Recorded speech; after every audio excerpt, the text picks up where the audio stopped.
Hello and welcome to my website.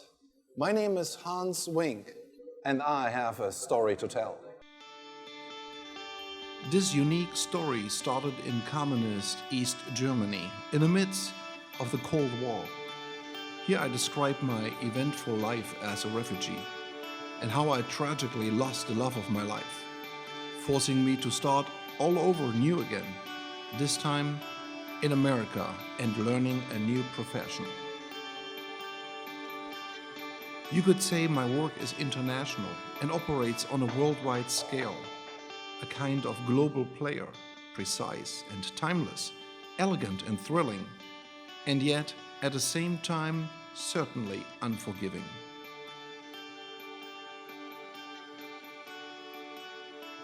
This is my story. And this is my profession. 79 Alpha, turn left, heading 060. Shuttle 14 Papa, turn right 245, report localized established 27 left. Right 245, call you localized established 27 left. Shuttle 14 Papa. Cuba 677, when established, descend with a glide. When established, descend with a glide. Cuba 19 Lima X-ray, contact the town 118 decimal 5. Bye now. America 101, turn left heading 305, report established, runway 27 left. 305. Welcome aboard. 27 left, America 101.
After 6 years of war and daily bombings, there was not much left of Germany's vibrant cultural legacy and unique architecture.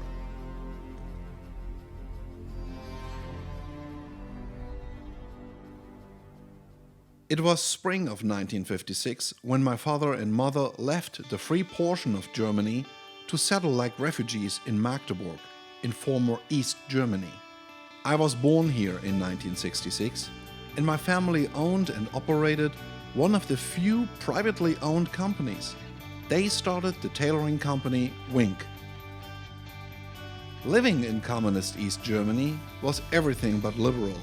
This became especially true for me after my parents divorced and I was forced to live with my mom and stepfather, alienated from my real dad. What followed was a period of total rebellion. The new wave and breakdancing scene shaped my appearance. My outcry for freedom manifested itself in my dyed hair, earrings, and punk fashion of the 80s.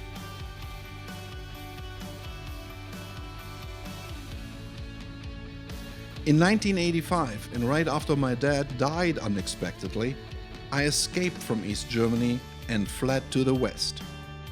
Here I met my cousin Hartmut. We became very close, more like brothers than just distant family.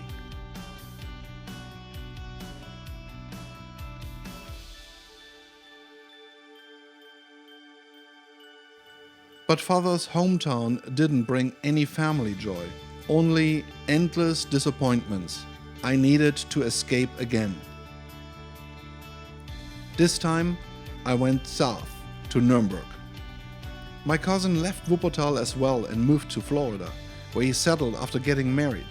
However, I kept close ties with Hartmut, and in 1988 I visited him in Miami. Instantaneously I fell in love with America, and there I met the love of my life, Jacqueline.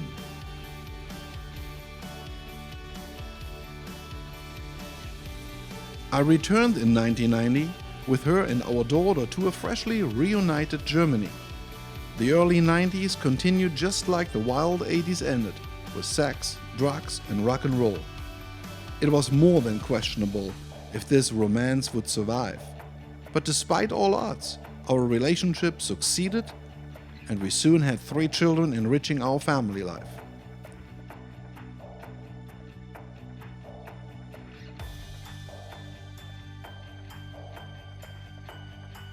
I eventually could open my own company, leading the way to prosperity, until everything went down in flames. After this intense meltdown, I needed to escape again, fleeing for survival. But where to go? This time to America. It was not only starting from scratch, I was also learning a new and challenging career. It was in 2002 that I began this exciting journey to become a professional pilot. After graduating, I earned my first set of wings as a flight instructor at the same college where I received my degree.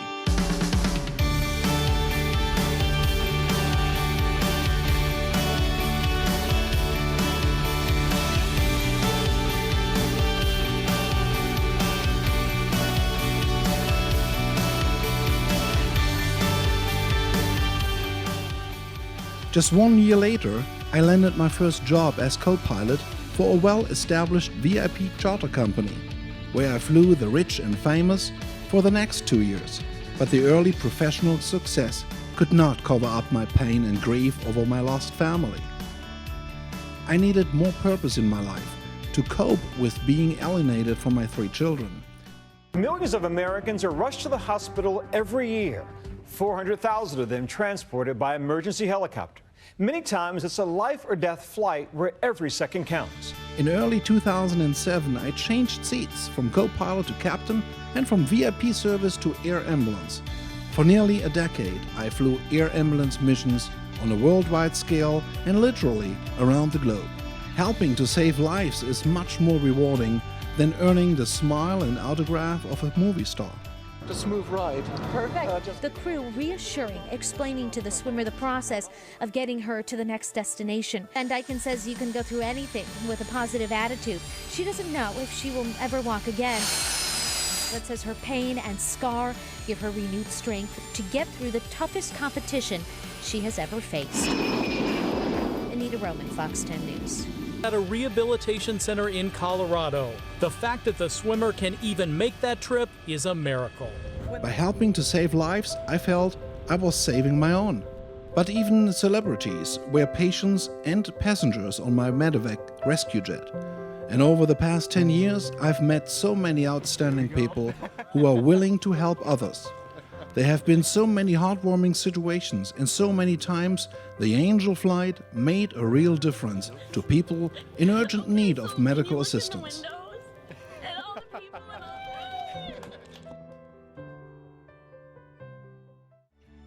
Now I was ready for more. In 2010, I accepted a contract flying UN missions into war zones.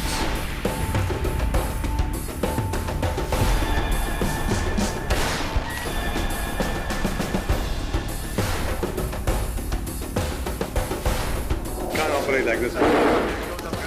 It was there, in those godforsaken trouble spots, that I started writing my book in midair. Shortly after my return home to the United States, it was finished. I originally meant the book to be written only in German, and especially for my alienated children.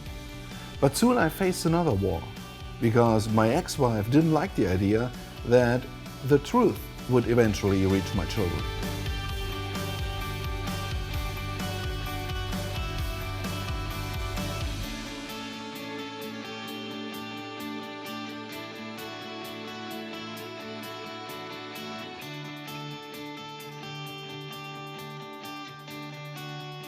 She dragged me to court to try to stop the truth from coming out. What now? Will she succeed? This is the courthouse in Nuremberg, where the judge ruled in favor of my ex-wife. Just like that, the book I wrote for my children was banned in Germany in spring of 2015.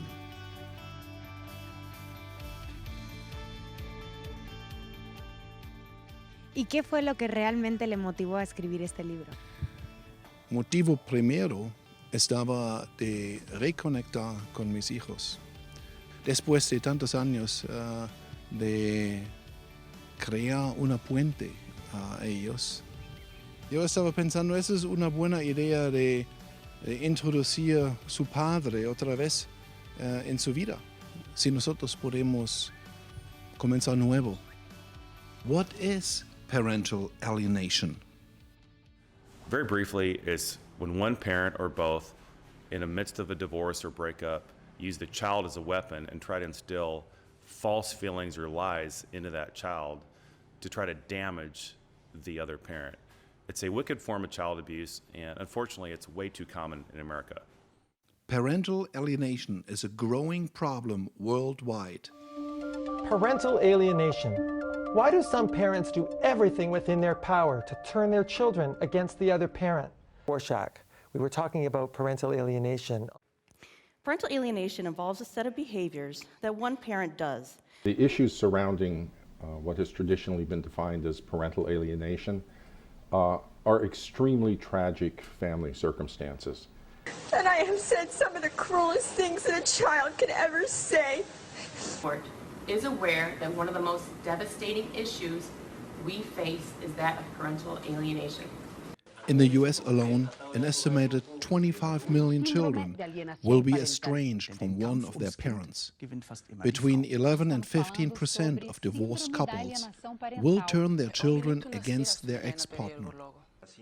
This form of child abuse is known throughout all races and at every social, intellectual, and financial level.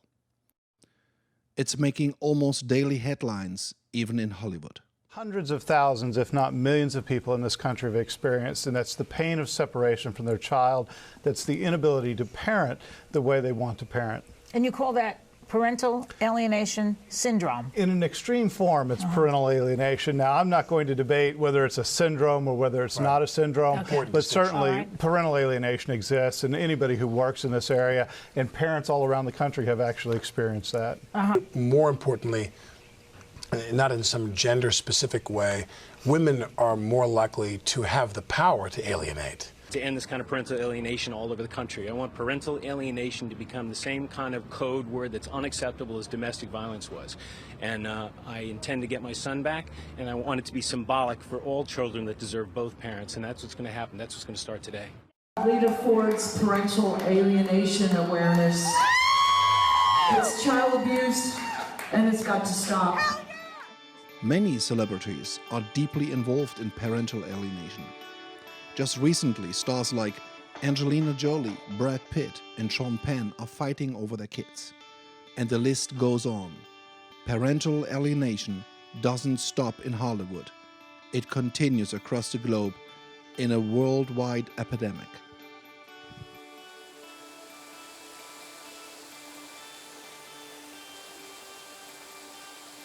I haven't seen my children for nearly 15 years.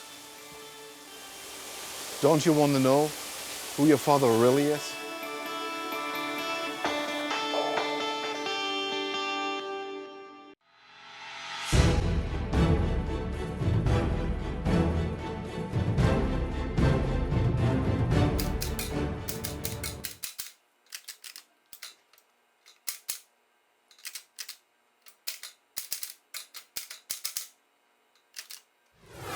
Some people are very persistent. They overcome obstacles out of pure devotion or out of love.